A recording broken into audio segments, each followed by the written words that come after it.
Ahora le damos la palabra al economista Carlos Viera.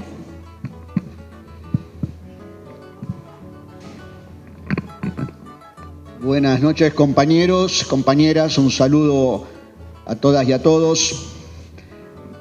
Me toca hablar de política económica y comienzo diciendo que, a mi entender, toda política económica es primero política y después económica. Quiero decir con esto que primero se decide a quién se va a favorecer y a quién no, y eso son decisiones políticas. Y luego viene el instrumental económico para concretar eso. De manera que hay que considerar el punto de partida, dónde estamos parados, hay que considerar nuestros objetivos y hay que considerar cuál es la mejor manera de cambiar la realidad actual a la realidad que aspiramos. Nosotros entendemos que estamos en este momento en un cruce de caminos. Algunos no se sienten cómodos porque es mejor seguir el camino que se está, pero nosotros consideramos que el camino que se está transitando está en un futuro cercano bloqueado. Aquí damos un giro de timón, damos un giro a la izquierda o no terminamos convirtiéndonos en administradores de un sistema capitalista en profunda crisis. ¿De qué se trata ese giro a la izquierda? Vamos a darle contenido para no dejarlo en la calidad de eslogan.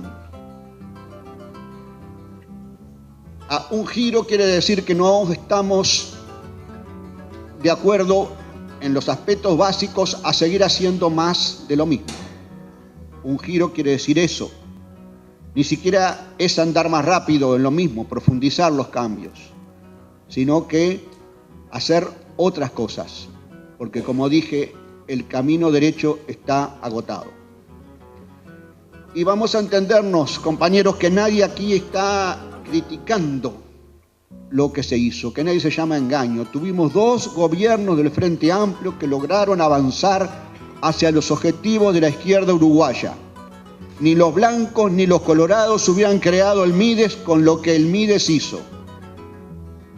Y sigue haciendo. Ni hubiesen hecho la reforma en la salud. Ni mucho menos hubiesen hecho lo que antes ellos ya habían derogado, que es restaurar la negociación colectiva salarial que ambientó no solo la importante recuperación de los salarios, sino además le dio protagonismo a un sector clave en la vida del país, como son los sindicatos. Pero algunos frente amplistas tenemos el derecho de pensar y tenemos también el deber de manifestar que existieron y seguirán existiendo condiciones propicias para hacer más y mejores cosas por la causa popular. Entendemos que ya debimos haber torcido hacia la izquierda y que perdimos algún que otro tiempo en tomar senderos truncos en sentido contrario, como por ejemplo el intento del Tratado de Libre Comercio con Estados Unidos, que marcó agenda y fuera de programa, y que nos tuvo un año en vilo en discusiones enteras. Lo viví estando en la OPP. Pero dejemos esta discusión fraterna de lado y miremos hacia adelante, hacia el programa del próximo gobierno que tenemos la convicción que será del Frente Amplio. Los compañeros que creen que hay que seguir haciendo lo mismo señalan el éxito de las políticas públicas para estabilizar la economía, aumentar la inversión, crecer e inclusive mejorar la distribución del ingreso. Vayamos por partes. El resultado está a la vista, el país creció y eso fue bueno, pero si lo dejamos en la potenciación de la producción primaria, con algún aporte de la construcción y algunos servicios, caso de la logística, no estamos ante un crecimiento que cambie esencialmente la generación y mejor apropiación y mejor distribución del valor agregado. Este tiene que ser nuestro objetivo. Y la mayor inversión, ¿por qué vino? ¿Por la mayor estabilidad macroeconómica y por los costosos incentivos que le otorgamos? Eso ayudó sin duda. Pero la causa determinante de toda inversión en el sistema capitalista regido por el afán de lucro y por la maximización de beneficios es la rentabilidad. Y cabe preguntarse si en un país que se fue encareciendo, un país caro con altos costos de producción, ¿por qué vino la inversión? La clave está en un factor que viene de afuera. Los precios internacionales de los productos que Uruguay exporta crecieron en promedio 70% de 2004 a la fecha. Entonces todo cierra y el diagnóstico se completa. Tenemos primarización de las exportaciones y concentración de la propiedad de la tierra y propiedad en las empresas. Ha existido mayor incorporación de tecnología, pero no en sectores dinámicos. ¿Es el crecimiento que queríamos? Peor aún, ¿sabíamos qué tipo de crecimiento y por lo tanto de inversiones queríamos? En cuanto al equilibrio macroeconómico, aclaremos este punto. La derecha nos dejó un país en ruinas y pronosticó el caos si gobernaba la izquierda. Le salió el tiro por la culata. No hubo caos económico y se pudo avanzar en políticas sociales. Comienzo tienen las cosas y vale la pena la idea de proceso. Pero así como tienen que tener comienzo, tienen que tener continuidad. Y no es lo mismo continuidad que conformidad. Que quede claro, compañeros, el nuevo gobierno del Frente Amplio, cuando dé el giro a la izquierda, tampoco tendrá ningún caos de ningún tipo financiero o de cualquier otro tipo. Pero habrá un concepto más amplio de estabilidad, donde la variable empleo digno esté jerarquizada, lejos de ignorada como lo está en el esquema neoliberal. Dicha estabilidad tiene que estar basada en otras bases de sustentación, porque las que se aplicaron hasta ahora pudieron tener éxito, pudieron tener andamiento, pero desde ahora en más consideramos que están, como dice el compañero Olesker, agotadas. Paso a presentar entonces 4 puntos que me parecen clave en la propuesta de una nueva política económica que dé un giro a la izquierda. Primero, tenemos que acordar que haya un proyecto de país y que las decisiones de corto plazo tienen que estar en línea con nuestros objetivos de largo plazo. La inversión es clave, pero no cualquier tipo de inversión. Tenemos que ser selectivos en ella, en la admisión del ingreso de capitales, como decía Jorge, y también en la canalización del ahorro interno hacia fines productivos. El gran capital no precisa incentivos. Las pequeñas y medianas empresas, claro que sí, en nuestro proyecto de país al menos. En segundo lugar, dejemos para la derecha la prédica de Estado prescindente. Seamos menos cautos en reivindicar la intervención estatal fundamentalmente en el movimiento de capitales, en el destino del crédito y en la asignación de recursos de la economía vía precios, gasto público, impuestos, etc. Sería muy bueno que se creasen fondos de estabilización de los precios de los productos de la canasta básica. No confiar ni que no haya especuladores en el mercado, ni en la propia autorregulación en el mercado, ni siquiera en el factor clima. Tercer punto, necesitamos un cambio en la forma de entender y de atacar el fenómeno inflacionario. No es un fenómeno estrictamente monetario generado por la existencia de déficit fiscal.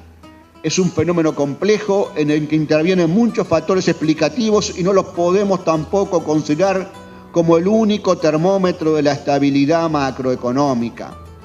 El esquematismo neoliberal, más ideológico que otra cosa, jerarquiza la inflación al momento de definir la estabilidad macroeconómica y nunca habla del empleo. Para que la política antiinflacionaria tenga sustentabilidad en adelante, tenemos que introducir cambios en la instrumentación económica que aplicamos al caso. Primer cambio que proponemos en cuanto a cómo instrumentar una nueva política antiinflacionaria. El compañero senador Alberto Curiel, aquí presente, ha insistido en este punto con muy poco éxito. Terminar con el atraso cambiario como ancla inflacionaria. El atraso cambiario sirve para licuar la deuda externa y para tironear hacia abajo el precio de los bienes importados que integran la canasta básica y de las materias primas importadas. Es un instrumento como cualquier otro. En el programa del 2004 reivindicamos el uso de todos los tipos de instrumentos cuando se adecuaran al caso, cuando se establecieran sus pros y sus contras y su oportunidad. El atraso cambiario entonces tiene sus contras y sus pros. Exageradamente usado provoca que el país se encarezca, perjudica el empleo nacional y a la competitividad de aquellos bienes que no cuenten con precios internacionales en alza. Se produce una fragmentación de la economía y se da rienda suelta al consumo suntuario importado. Además de producir choque entre objetivos, tiene un límite en el tiempo de aplicación y nos deja dependientes de factores no controlables internamente, como ser las fluctuaciones conjunturales en el precio internacional del dólar o en la política cambiaria que adopte Brasil, que de hecho últimamente está tomando medidas que determinan que se devalúe progresivamente su moneda. Se nos dice, no se puede hacer nada porque gracias a la buena afluencia de dólares, la oferta supera la demanda y bajan las cotizaciones al punto que bajarían aún más si el Banco Central no comprara cada tanto esos dólares remanentes. Pero acá hay un supuesto, compañeros, no nos traguemos la pastilla. ¿Quién dijo que no existe otra forma de determinar el valor del dólar en un mercado, en una sociedad? Distinta al dejar que las fuerzas de la oferta y la demanda jueguen libremente y en el marco de libre entrada y salida de capitales. A tal punto existe que la mayoría de los países del mundo regulan no solo la cotización interna del dólar, sino el acceso del mismo al mercado cambiario. Queremos un dólar competitivo y por lo tanto regulado. El libre fuerzas del mercado de oferta y la demanda no dan por resultado un dólar competitivo, dan por resultado cualquier cosa, y más a un país pequeño como Uruguay, un mercado pequeño como Uruguay, más cuando hay fondos de especulación en danza.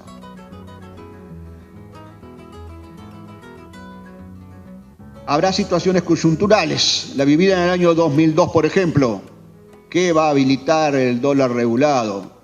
Se perdieron todos los puntos de referencia, porque justamente la política llevada adelante, 10 años de atraso cambiario, nos llevaron a un desastre, se perdieron reservas internacionales, había fuga de capitales, así no se puede regular nada. Y entonces se me dirán, pero es muy difícil regular bien. No, y es una intervención, no queremos. Y yo digo, bueno, muy bien, claro que es más difícil, pero los pingos se lo ven en la cancha, ahí se ve cuando hay pericia técnica, cuando hay voluntad política. El segundo punto que me parece a mí fundamental para cambiar, porque no podemos seguir con el mismo estilo de política antiinflacionaria, es la necesidad de introducir medidas de contención para evitar el íntegro traslado de los precios internacionales a los precios internos. Esa libertad estimula comportamientos. Es como si los productores de bienes que se exportan, que generalmente son poderosos, le dijesen a los compradores en el mercado interno, ¿quieren comprar mi producto? Muy bien, perfecto. ¿Cuál es el producto? Carne, trigo, soja, etcétera. Todo bien, me pagan lo mismo que me pagan del exterior o se lo vendo todo a ellos. Entonces doña María, que es ama de casa, y don José, que tiene una pequeña fábrica y que utiliza materias primas nacionales, tienen que pagar sus compras a precios internacionales, que están subiendo en gran medida. y aunque los ingresos de los hogares de doña María y don José hayan subido bastante, el valor absoluto de ese ingreso no tiene punto de comparación con el salario que se paga en el exterior para los que consumen dichos productos. Los mileuristas son los más pobres en Europa. Por lo visto, si dejamos total libertad en el traslado del nivel de precios del exterior al mercado interno, tendremos inflación importada y le echaremos la culpa a la globalización, pero la consecuencia es que tienden a igualarse los precios de los productos que se consumen en distintos países, pero lo que no se iguala, por supuesto, es el nivel del salario para poder comprarlos. Este modelo de contención inflacionario está agotado.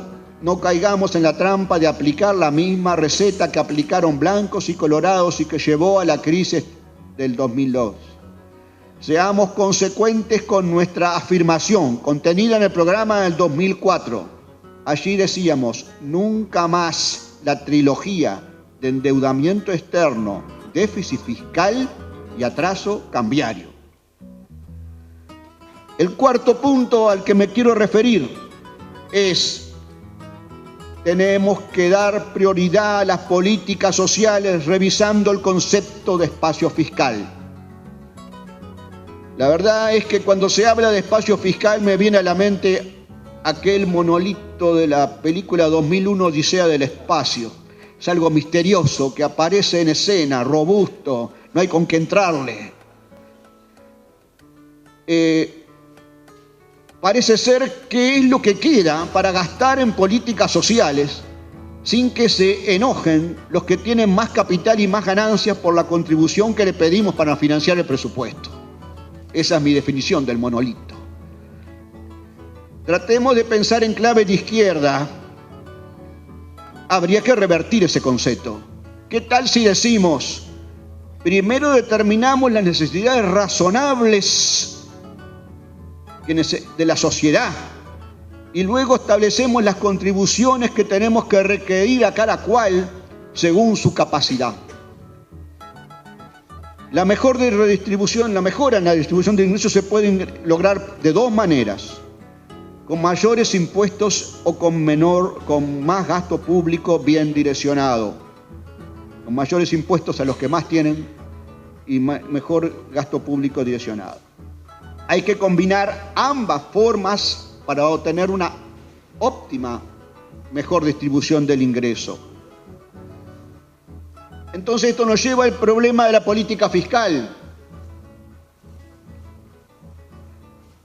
Resulta ser que en el 2006 el capital aportaba 23% del total de los ingresos fiscales, de impuestos por vía de impuestos directos. En el 2012 aporta 21%. Resulta ser que en el 2006 el trabajo por la vía de impuestos directos aportaba el 4 o 5% de los ingresos fiscales. Hoy aporta el 12,5%. Resulta ser que los impuestos indirectos, el IVA, que sabemos que recaen más sobre los ingresos de la gente que menos tiene, en términos relativos, antes era el 62% y ahora es el 59%. Así no podemos seguir.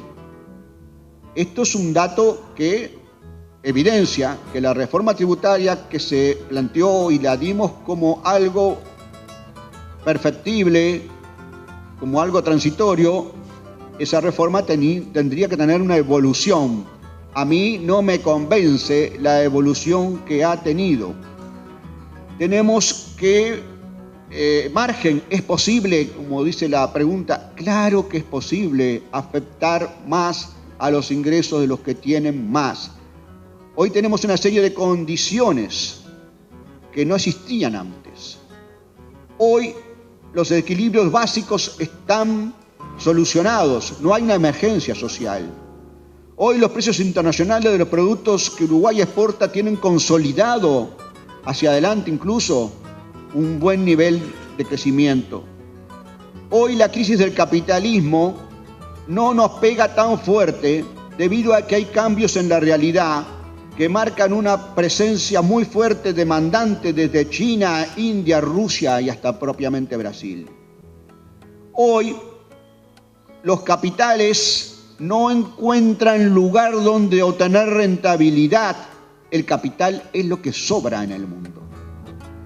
Ante todo eso, entonces, la gente del Zunca convocó a compañeros a los cuales conozco y considero que hacen muy buen trabajo, hicieron muy buen trabajo. Y esos compañeros analizaron algunas cifras y dice así: si los inmuebles rurales, excluyendo los de producción familiares, vuelven a pagar el impuesto de primaria que pagan los inmuebles urbanos, la recaudación aumentaría en 100 millones de dólares. Si se crea un impuesto del 5% sobre las partidas definidas como egresos en la balanza de pagos, aumentaríamos 800 millones de dólares. Si el aumento del impuesto a las importaciones de automóviles, teléfonos celulares en un 10%, aumentaría la recaudación en 70 millones de dólares. Y así enumeran una serie de posibilidades que están aquí. Y entonces cuando vemos que Uruguay necesitaría tener un mayor gasto en políticas sociales, porque es lo que se está requiriendo, y se dice no hay plata, porque el espacio fiscal famoso no permite otra cosa, lo que nosotros creemos que el no puedo dar más recursos esconde un no quiero afectar los intereses de los que tienen más porque me complica la vida y porque son poderosos. Yo creo que por allí hay signos de identidad de una política de izquierda, para los que dicen que no hay diferencia hoy en día entre la izquierda y la derecha. Yo necesitaría entonces que el gasto público en Uruguay por lo menos tuviera un nivel del 35% del producto, como lo tiene Brasil, con todos los problemas sociales no solucionados. 34% Argentina. Uruguay gasta entre 26 y 28% del producto en la famosa presión fiscal. Como en la Unión Europea, ningún país baja del 40%.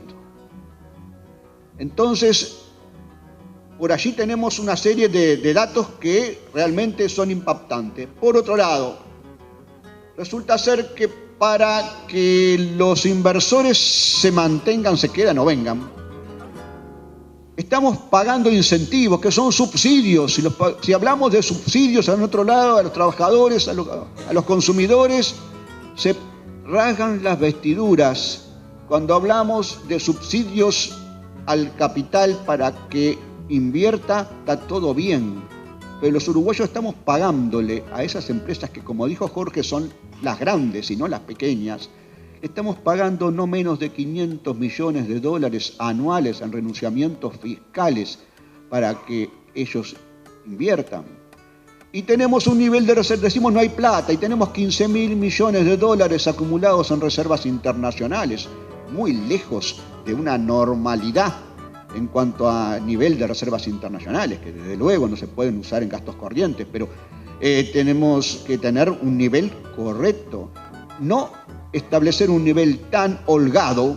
Pero ¿saben qué? Para tener ese nivel tan holgado, para presentar a los inversionistas del exterior garantías de que en Uruguay siempre van a rescatar su capital, en definitiva, estamos pagando más de 500 millones de dólares anuales.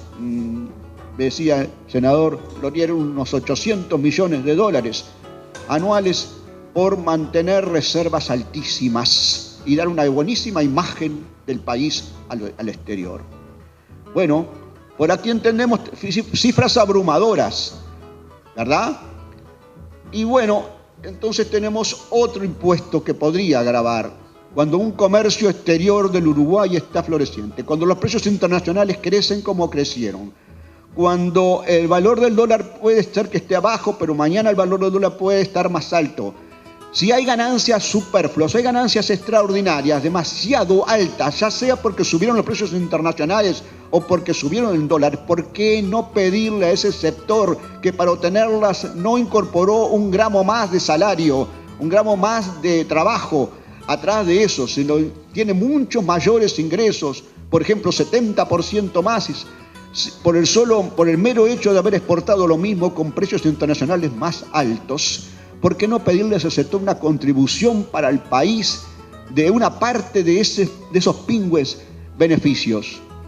Bueno, eso se llama un impuesto a las superganancias del comercio exterior. No lo voy a llamar detracciones porque, claro, provoca un escándalo.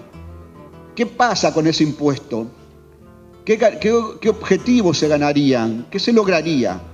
Primero, esa traslación íntegra del precio internacional al precio interno no se daría, porque para exportar ese señor, si le decimos su valor es 100, pero va a tener que darnos 20, entonces si lo exporta cobra 80, pero entonces se lo vende al mercado interno a 80 y no se lo vende a 100.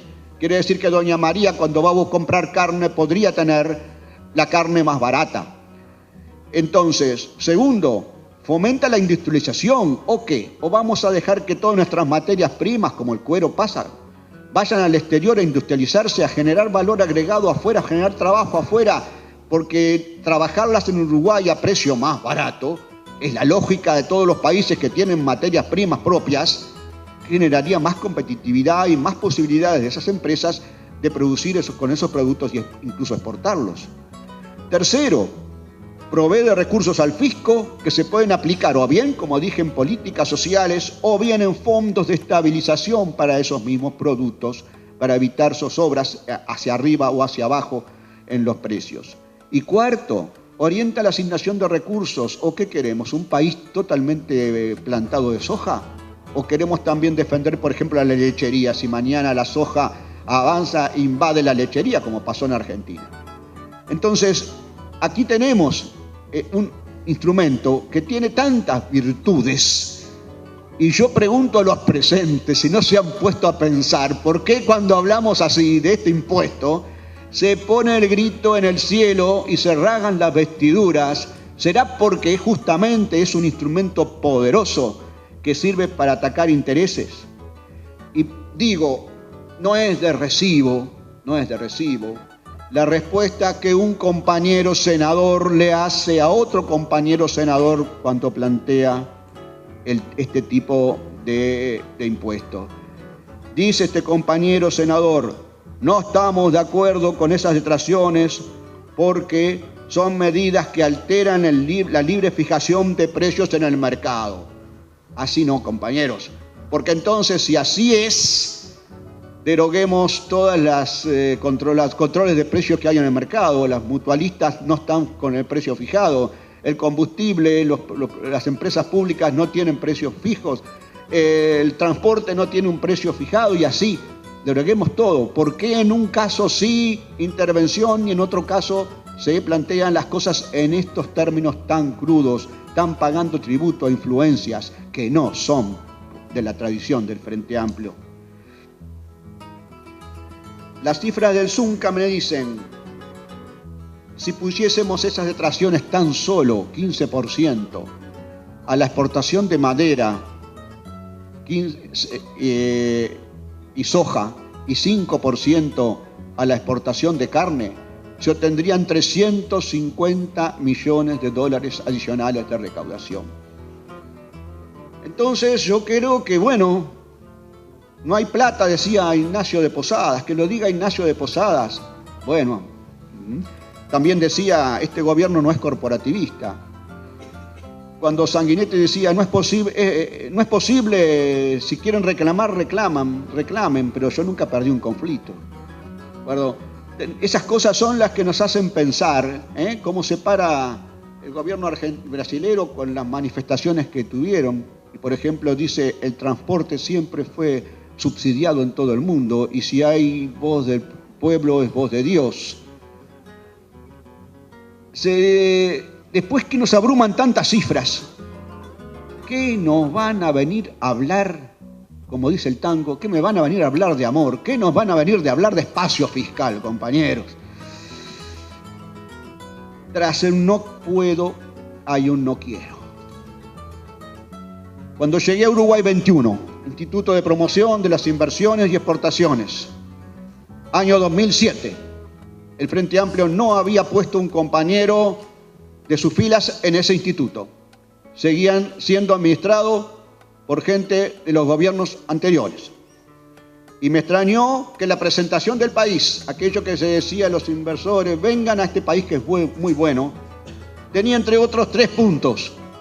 El primero, vengan porque tenemos libertad de mercado, libertad cambiaria, libertad para mandar sus ganancias al exterior.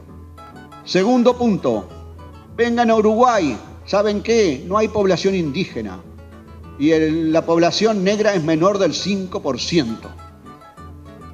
Tercer punto, vengan a Uruguay porque existe una política amigable con el capital extranjero, idéntico tratamiento para inversores nacionales y extranjeros. Obviamente corregimos eso en el año 2007, tuvimos 2 años de gobierno frente amplista y eso estaba establecido allí. ¿Qué es eso de amigable? Yo soy amigable con determinadas personas a los cuales tengo confianza. Podré ser amigable con el pueblo trabajador uruguayo, pero con el capital que voy a tener que regular, con el capital al que voy a tener que establecer relaciones de contraposición, no se puede plantear la palabra amigable, compañeros. Entonces, esas cosas son las que hay que ir cambiando y que nos han ganado la mente. Estamos entonces para dar un giro a la izquierda. Y enseguida viene el planteo. Con esto termino. No, pero no lo digas. Por ahí asustás. Deja que primero ganemos las elecciones y después capaz que hacemos todo eso. Y yo digo, compañeros, no, por 3 razones. Primero, porque hay una ética de izquierda y la ética de izquierda no debe admitir la demagogia.